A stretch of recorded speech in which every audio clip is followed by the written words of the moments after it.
Guys, mukhang may bagong kaso na naman si Congressman Kiko Barsaga. So meron na naman ginawang kalokohan dun sa loob ng Congress. Panoorin nyo guys, panoorin nyo ha. Yun oh.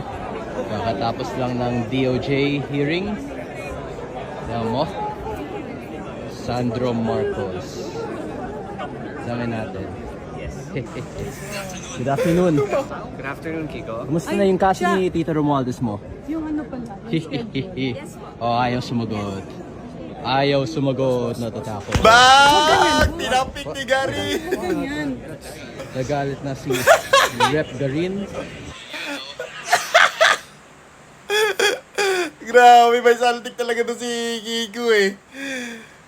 Guys, hinaharangan siya ni ano guys eh, nung babae. Hinaharangan siya kasi alam niya may gagawin namang kalokohan to si Kiko eh. Kaya hinarangan eh. Lumapit agad eh. May tinanong kunyari, may tinanong. Halata naman may kunyari na nagtanong eh. Tapos guys, sigurado to.